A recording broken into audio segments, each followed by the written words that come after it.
Yeah, yeah, yeah. Oh, yeah. Got question Chase, has got the facts, talking NFL numbers, he's got your back. A little chart trend ball, man, he's got it like that. Chasing data by do champions. Chasing data applies to everyone. Chasing data, yeah, we're live today. Chasing data for always. Chasing data by do champions.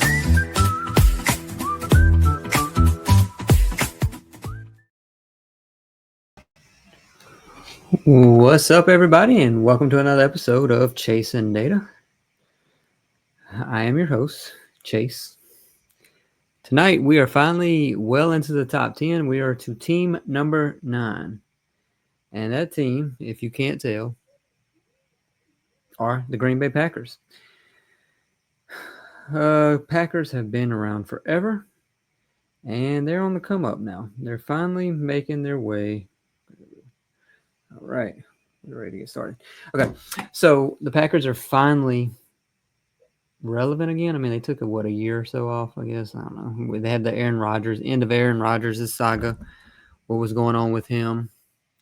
They get rid of him. They continued the trend of having a quarterback in tow, ready to step in and be the quarterback of the future in Jordan Love. So we're going to get right into the Packers, but first we're going to talk about what's going on in the past week for the offseason. So let's bring this up real quick. Let's see. Do a little pregame warm-up before we get started. There we go. So, news that's happened in the last week, Justin Tucker news and the Aaron Rodgers news. So, with Justin Tucker, suspended 10 games. We know that he got cut by the Ravens, was that a week ago? He has a 10-game, we got cut well before that, but he got the 10-game suspension within the last week. They drafted a new kicker. His career is basically over. We know he had the worst season of his career in 2024, and with all the off the field drama, he is now probably retired. He has a 10-game suspension, and with that suspension, he's done for. Nobody's going to sign him, assuming he's going to come in week 11 at the earliest. We don't need to talk about his statistics. It was bad. He's not playing anymore. Aaron Rodgers come out and said this is probably his last season, which is his first season in Pittsburgh. As of right now, he's 7th in all-time pass yards at right under 63,000. He can only reach 5th all-time in one season because I want to say he's like 7,000 from 4th. But he needs just a little over 1,100 yards to get to 5th place. He has 503 passing touchdowns, currently 5th. He can get 37 more and he'll be 3rd. That's about as high as he can get. So, kind of a slow week. It's the off season. We're still waiting for the season to get back in gear. So let's go ahead and hear from our sponsors, and we'll get into the Green Bay Packers.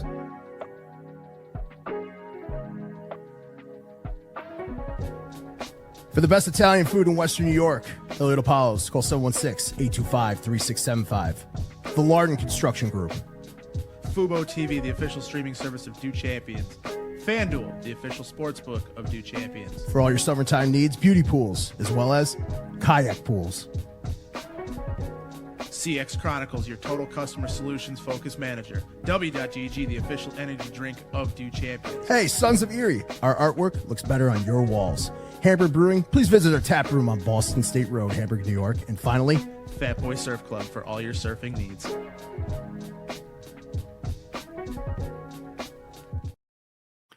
All right, so if you're new to what I've been doing this entire offseason, been going through and doing reverse power rankings, breaking down each team on this entire list as far as where I see them as far as rankings go into 2025. This is updated weekly. There's not many changes as of late because, it's the offseason. There's not much going on after the draft. I feel pretty comfortable for the most part of these.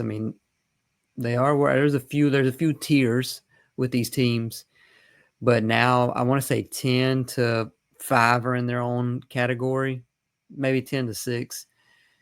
And then 1 through 5 are all easy Super Bowl contenders. But we will get there. 1 team per week. Last week we did the Houston Texans, who I have at number 10. Their only flaw is the offensive line. The Bucs may have a top 3 offense in the league. Their defense is not the best. So that's why they're at 11. Should run away with the NFC South, honestly. But now we are to team number 9, which is the Green Bay Packers, as we've said already. So looking at what they did last season. Last year they were 11-6. Their over-under this year is only 9.5, which is crazy. And I will explain why shortly, why I think it's crazy that it's that low. They are currently plus 2,000 to be the champs, which is the 8th best odds. They are plus 1,000 to win the conference, which is the 4th best odds. That puts them behind the likes of, I want to say probably the Eagles, Lions, and Rams. Probably not the Commanders. Might be tied with the Commanders, maybe. They are plus 260 to win their own division, which is the 2nd best odds. And I do have them slightly behind the Lions. But the Lions could definitely be a toss-up, which we'll get into them in a few weeks with no returning offensive or defensive coordinator. Last year, the Packers were 6-2. Then they were 9-3. And then they lost 3 of their last 5 games before losing in the playoffs.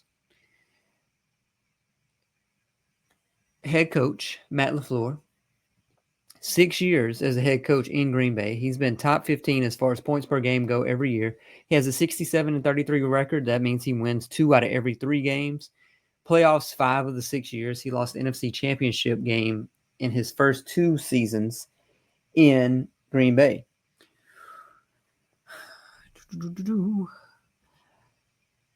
Just looking at Green Bay as a whole, I mean, just a generalized view of them before we get really into depth. They were 8th in points per game, just over 26, 7th in yards per game, 10th on third down, 10th in red zone scoring percentage.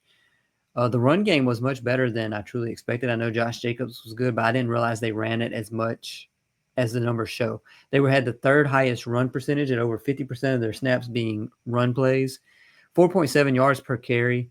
On the flip side, they were 3rd to last on pass plays. The percentage of pass plays ran, a little over 49%. Completion percentage was in the bottom 3rd of the league, but they were 4th in yards per attempt, 8.1. On the defensive side of the ball, they were 5th in points per game allowed. I think their defense is very much underrated, which we will talk about more momentarily. They allowed the 5th fewest yards per play, 5.2. 7th best team on third down, allowing just 37% first down conversions. 3rd in yards per carry allowed at 4 per carry. 11th against the pass, which was the weaker part of their defense, but still, this defense was much better than a lot of people remember, I do believe. The offensive coordinator is Adam Stenavich, quote unquote Adam Stenavich. He's his 4th year as offensive coordinator. Matt LaFleur is calling the plays. But the offense has improved each year since Stenavich has been a part of the team. DC is Jeff Hafley. It's his 2nd year. He comes from Boston College. The second half of the season for this team was exponentially better than the first half. He is basically a scheme lord as far as the defense goes, as far as bringing in these players, getting them on board, and scheming them up to what they need to do each and every week. You could see that in the second half, the way the defense flipped from where they were in the first half. They were 11-0 last year whenever their opponent had less than 23 points. So very good for the first-year defensive coordinator in the NFL. So let's bring up their depth chart real quick. Looking at their depth chart, they added, as you can see here, the orangish color names are free agents. The magenta, pink, whatever color you want to call that, are draftees. Red, as in Christian Watson, are currently pup list, not playing right now. And the tealish color, green, whatever you want to call that, are undrafted free agents. Obviously, this team, this depth chart will dwindle down quite a bit, but as of right now, this is the depth chart. So in the offseason, they added Aaron Banks to come in and solidify the left side of that line. The line wasn't terrible to begin with, but he is a pricey pickup to help the interior of that offensive line for sure. Coming from San Francisco on a 4-year, $77 million contract, which is sixth in average value amongst guards in the NFL. Also on the offensive side of the ball, they get Mecole Hardman. They have him so deep on this depth chart. Jesus, this is like, you could say he's the ninth wide receiver on this depth chart. I mean, Bo Melton probably will get more run than Mecole Hardman. Hardman's not what he was in his early years, 19 and 20. I mean, last year was his worst year. Just 12 receptions, 90 yards, 0 touchdowns. The year before that, 15 receptions, 124 yards. I mean, he's known for the big plays. He's speedy. I mean, average yards per target, his first 2 years were over 10 yards per target. Last year, it was negative 1.1. So he was catching his targets, which he had 14 targets, and they were normally 1 yard behind the line of scrimmage. Not what he was before. Bring in some depth.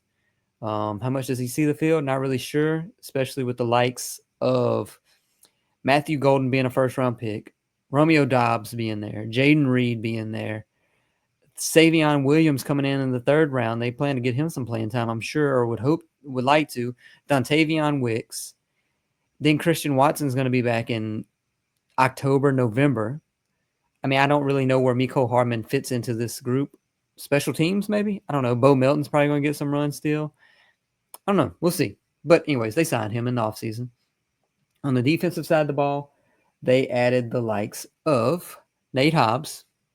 And that's pretty much it. I mean, they have some more names on here, but they got Nate Hobbs from Las Vegas, who they get him on a 4-year, $48 million contract, which is 20th in average value. So not terrible. I mean, it's going to go down as the years go on. He only played 7 games last year, but had a 73 passer rating. So the secondary was somewhat of an issue. Comes in, fits in well with Jeff Hafley's scheme. They also take a flyer on Isaiah Simmons, who last was in New York with the Giants, drafted by the Cardinals a few years back.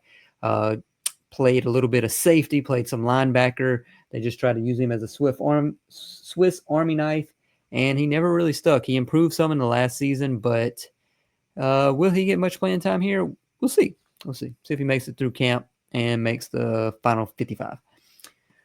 All right, looking at their draft, we'll come back to the depth chart momentarily. But looking at their draft, first round, they finally go get a wide receiver in a year that I didn't think they would even go wide receiver in the first round. They are so desperate for a wide receiver 1. I don't know if Matthew Golden is going to be that person.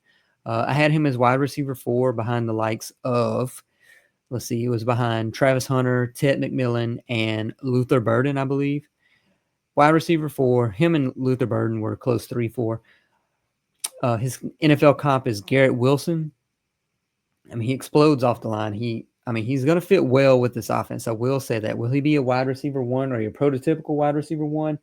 I'm not necessarily sure, but he can make that first defender miss. He's only one of 2 players or wide receivers to run a sub 4.3 at the combine this year. He makes acrobatic catches. Last year at Texas, he had 58 receptions for almost 1,000 yards and 9 touchdowns. A very complimentary piece to what this offense needs, honestly. Second round, they get a left tackle. If we go back to this depth chart real quick, Anthony Belton. How long is it before he is starting on this offensive line? That's going to be interesting to see for sure. He's got great arm length. He's thick, wide-bodied, heavy hands for sure. He's got high-end bursts. At least he has flashes of it, but it's not consistent. I mean, he can climb up to the next level as well. So going to be interesting to see how he fits in on this offensive line. Third round, they go back and double dip on wide receiver, which was even crazier to me than them taking a wide receiver in round 1. They already have, Christian Watson will be back at some point. Jaden Reed, Romeo Doubs, Dontavion Wicks. They have 27 wide receiver 2s, but 0 wide receiver 1s. They missed out on free agency, missed out on the trade market trying to get a wide receiver 1. They're just going to keep going to the well until they can finally get one. Third round, like I said, they get Savion Williams, wide receiver out of TCU. Super, super duper duper athletic. Played some quarterback, so we could get a trick play or 2 from Savion Williams at some point this season. He shows surprising wiggle for a big player. Pick 87. Kind of surprised he went at this point in the draft. He has good spatial awareness, lateral quickness, quick cuts. I mean, he's pretty much a defensive coordinator's nightmare. I mean, he can run the ball, he can receive the ball, and he also has a cannon of an arm. So you kind of have to really pay attention to what he's doing when he's on the field. Kind of a trickster for sure. 4th round, they get Baron Sorrell, the edge outside linebacker out of Texas, double dip in Texas after double dipping in wide receivers. I mean, he's starting off, I think he's going to be more of a rotational player. He's full of energy. I mean, I think if you get him in there on situational downs and see what he can do. I mean, he was more of a wide 9 at the beginning at Texas. He went inside some. He's got versatility for sure. So him with his speed will definitely get some play time, especially on this aging defensive front. Look at these players, especially on the left side. Rashawn Gary drafted in 2019, Kenny Clark in 2016. I mean, he could get some run early on for sure. And then going over the rest, linebacker Colin Oliver out of OK State, Warren Brinson, lineman, Georgia, Michael Robinson, another DB, and John Williams, another tackle, both in the 7th round. Never know what's going to happen with these late round picks. Who did they lose this year? Go back to the depth chart. They didn't really lose much on this team. Christian Watson is a beginning of the season loss.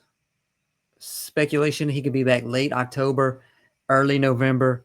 But, I mean, once he's back, this wide receiver room, Jesus, if they hit on either Matthew Golden or Savion Williams, somebody's getting traded by this point of the year if Christian Watson is back and one or both of those have hit as far as being a key contributor on this offense.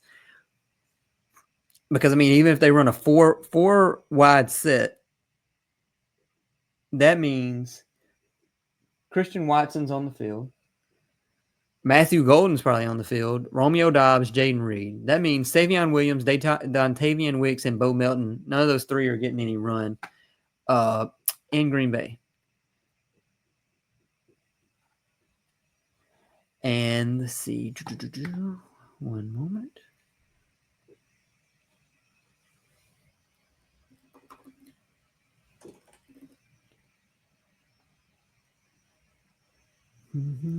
They also lost A.J. Dillon. I mean, it's not really much to lose. He didn't really – I mean, he was injured. Didn't really contribute much last year. I mean, he appeared in 15 games. He had -6 or -64 rush yards over expected, -30 rush EPA. So, I mean, nothing they're really losing at all in the backfield.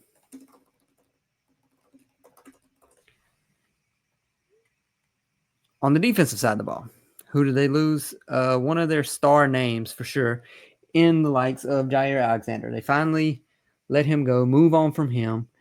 And is it going to be a key loss? I don't know. I mean, he's just been so injured over he's only played in 14 games the last 2 years. So in the last 4 years, he has missed 13, 27, 28 games. Not ideal for your CB1 not being dependable. Great for the Ravens if they can keep him healthy for the playoffs. I mean, those 7 games, he only allowed 17 receptions, 244 yards, 2 touchdowns, had 2 interceptions last year. But I believe Jeff Hafley can scheme around this and it not be much of an issue. They do bring in Nate Hobbs, will help some, but they do have other players around that can pick up the slack in that area. The Packers allowed an almost 10% lower completion percentage with Jair on the field, which was 61% compared to when he was not on the field. So there is a drop-off for sure, but again, they have a full offseason to prepare and not assume he's going to be healthy and on the field. Opposing quarterbacks threw for just 7 touchdowns and 8 interceptions when he was on the field, 77 passer rating. But when he was off, they threw 15 touchdowns and 8 interceptions, 95 passer rating. So the turnovers were still there, just more completions, more touchdowns. All right, strengths of this team. Strengths of the Green Bay Packers.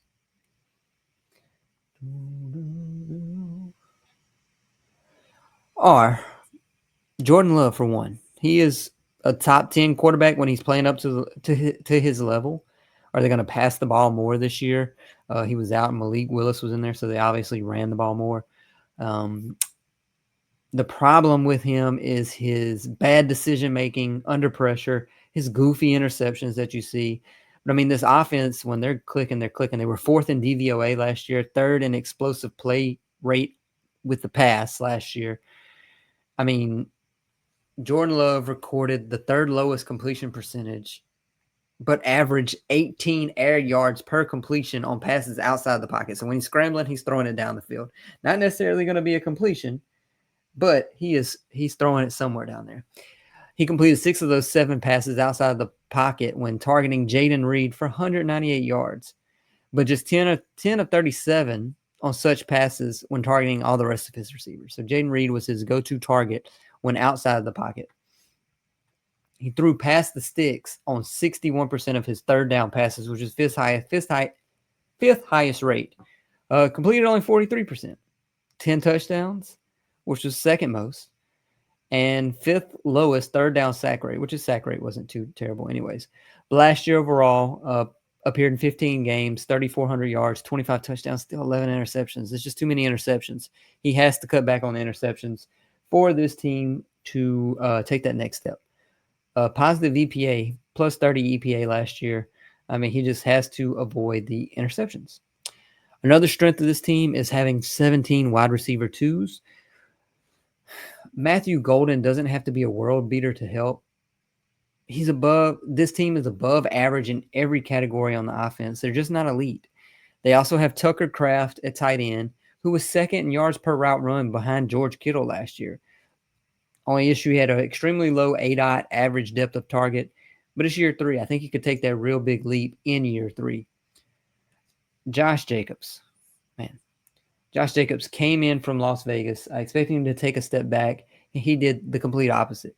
He gained almost 900 yards and scored 10 times on carries directed between the tackles last year. Both led all running backs in the NFL. 686 of those 893 yards came after contact, which is more than the total rushing yards of all but 5 of the other players on carries directed between the tackles. Just absolute monster running downhill. He gained more rushing yards than expected on almost 50% of his carries, the 3rd highest rate among running backs with 100 or more carries last year. 217 rush yards over expected. I mean, it's the 5th most in the NFL. I mean, all around just amazing. The run game was 3rd in DVOA. I mean, mostly due to Josh Jacobs. Another strength of this team is having Matt LaFleur. They were 5th in yards per game, 11th in EPA per play, 7th in EPA per pass. Would have been exponentially higher if it weren't for so many goofy turnovers and goofy interceptions by Jordan Love. They were 10th in EPA per rush. They had the fewest quarterback pressures in the league at 161, just 22 sacks. And Jordan Love had 14 sacks in 15 games. So Malik Willis was taking most of those sacks, I mean, for the 2 games he played. So this team was just all around amazing, and most of it's due to the fact that Matt LaFleur is the play caller on this team. They were blitzed at just the 2nd highest, they were blitzed at the 2nd highest rate.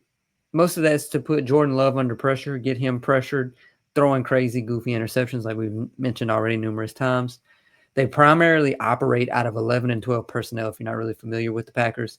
They lean more towards that 11 personnel, which they ran on 2/3 of their plays last year. And since LaFleur has come in 2019, the Packers offense has only landed outside the top 10 in offensive DVOA just once, and they were 12th in 2022. They ranked 4th last year. So, I mean, if it's not broke, don't fix it. I mean, they get another wide receiver in there and Matthew Golden. They get Savion Williams. Everybody else is back. They add Aaron Banks. Josh Jacobs still looks great. This offense could be a top 5 offense if Jordan Love can control the turnovers and the crazy, goofy passes when escaping outside the pocket.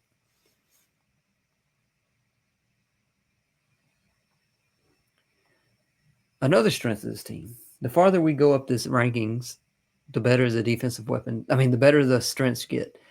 Defensive weapons. They had the likes of 2nd-year player in Edgerrin Cooper. They have Xavier McKinney. And then they have a bunch of average players. They don't have any really weaknesses on this team. They don't blitz a lot. They second lowest blitzing team. They were 4th in EPA per play allowed last year, 3rd in EPA per pass, 7th in EPA per rush, and had the 8th highest stuff rate. A stuff rate is how many of your plays are tackled at or behind the line of scrimmage.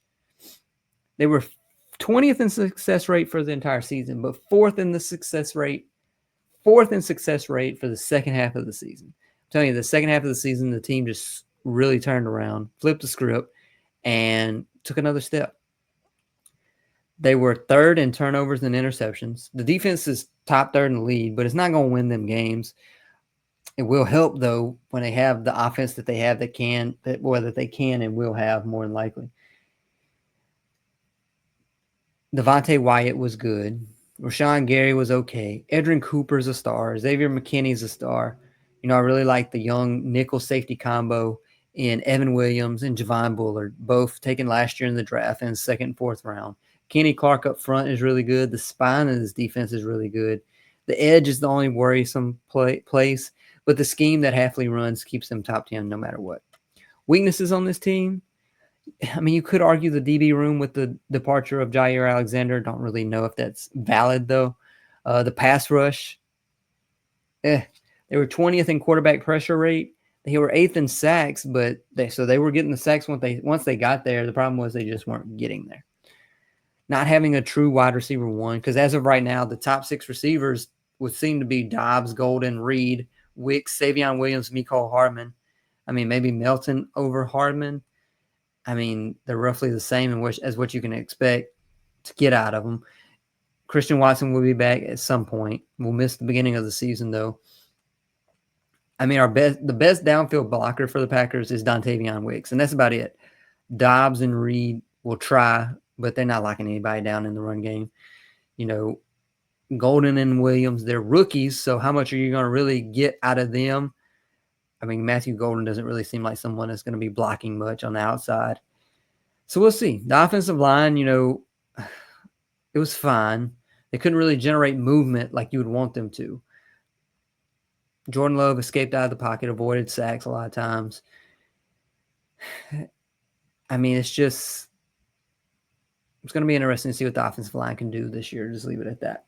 As far as their cap situation goes, they have $296 million committed, which is the 10th least in the NFL. Top players as far as contracts for 2025: Jordan Love, Rashawn Gary, Kenny Clark, Xavier McKinney, Elgin Jenkins.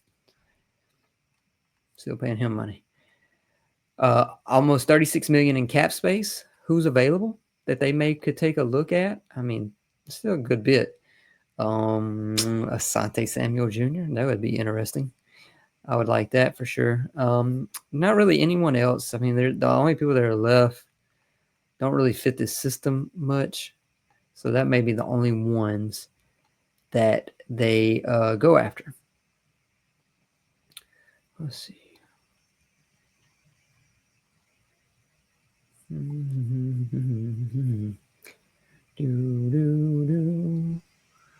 One second.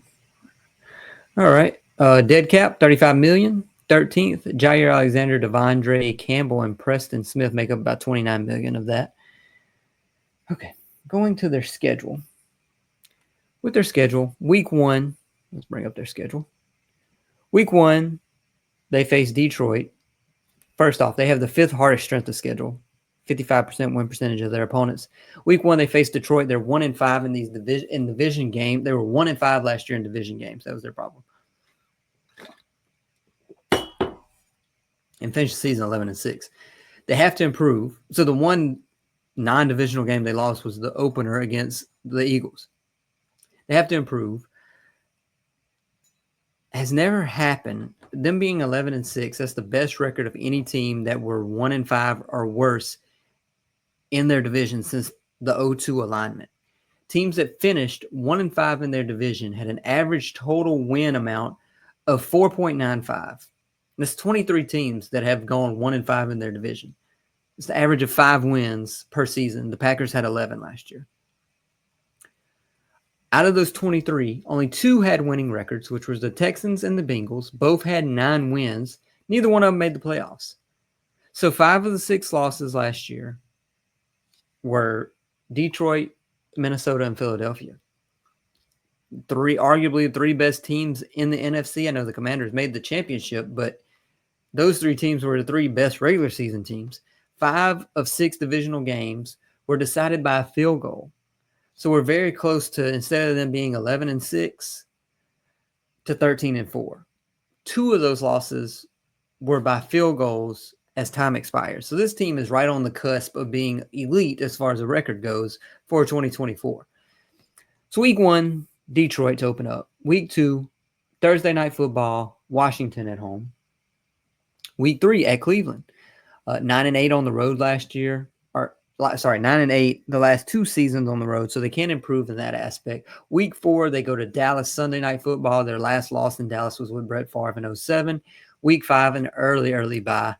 Week 6, Cincinnati at home. Week 7 at Arizona. Week 8 at Pittsburgh, Sunday night football. Week 9, Carolina at home. Little note about Carolina. Bryce Young has only one 300-yard game in 30 career games, and it came against the Packers last year. Threw for 2 touchdowns in the final 8 minutes. Packers ended up losing that game, but Bryce Young is 1-14 on the road. This should be a winnable game for the Packers. Monday Night Football in Week 10 against the Eagles. Week 11 at the Giants, and this may be the Packers' only game against a rookie quarterback in 2025.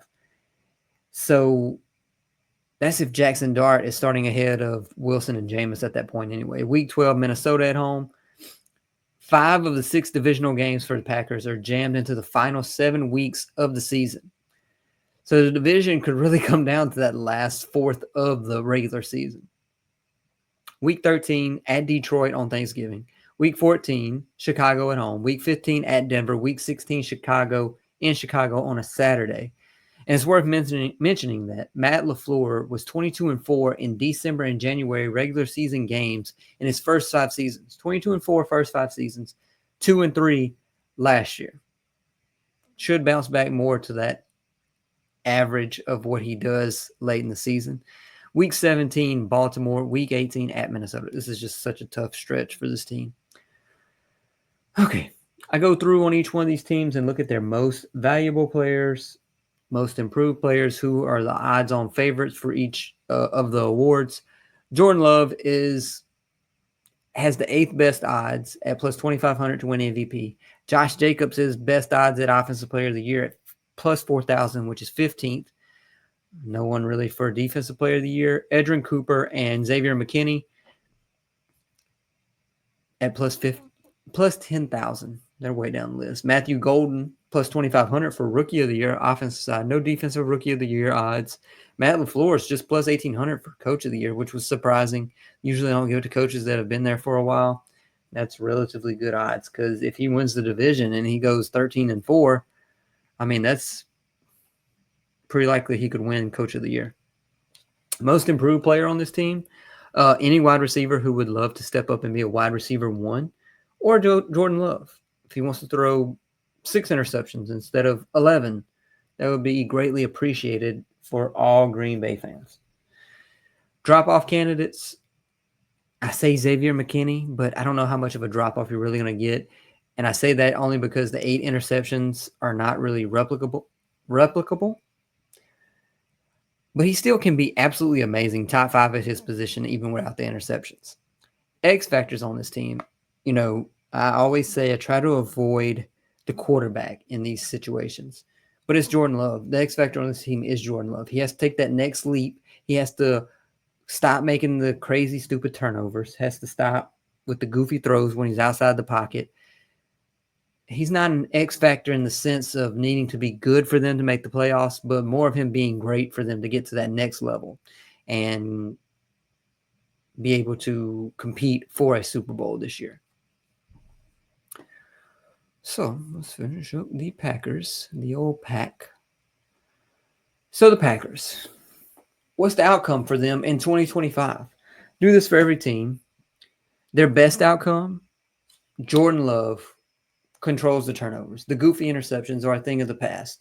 He completely forgets that player that he once was, forcing throws that he should not force, scrambling out of the pocket. And once he does scramble out of the pocket, actually take off and run for once. He scrambles too often and then just holds onto it and makes the goofy throw that ends up in a turnover. Everything else on this team can stay near the same, and they could win the division. It's as simple as that. Minnesota has J.J. McCarthy. Is J.J. McCarthy the answer in Minnesota? Is it going to be easy for them to replicate what they did under Brian Flores with that defense that had a lot of talent issues and just overachieved based on the talent that was on the field? Sure. What's Detroit going to do this year without their offensive coordinator and Ben Johnson and their defensive coordinator? They're both gone. How is that team going to respond to losing both sides, both coaches on both sides? So the Green Bay Packers have a real clear path to win this division in 2025. Worst case scenario for the Packers, Love is still the same, still committing the turnovers. Not having a wide receiver one step up still haunts this team. Josh Jacobs' wear and tear finally shows up. He is getting a little bit older. Detroit is still elite, regardless of who's the offensive or defensive coordinator. Minnesota doesn't skip a beat with J.J. McCarthy. I mean, he's as good as Sam Darnold or better. But you still have the floor for this team being at least 10-7 for Green Bay, and they're still competing for a wild card, honestly. I just don't foresee a scenario outside of Jordan Love being out for an extended period of time, which they went 2-0 last year with Malik Willis, where his team goes worse than 10-7. My realistic expectation for the Green Bay Packers is that Jordan Love does improve his decision-making under pressure for sure, to some extent. Keep it to maybe 7 or 8 interceptions during the season versus 11 over each of the last 2 seasons. Matthew Golden becomes a helpful piece. Nothing extravagant or major, but he is the missing puzzle piece for this wide receiver group and can open up another deep aspect of the field. The defense picks up where it left off in the second half of the season, where they were 4th in success rate allowed.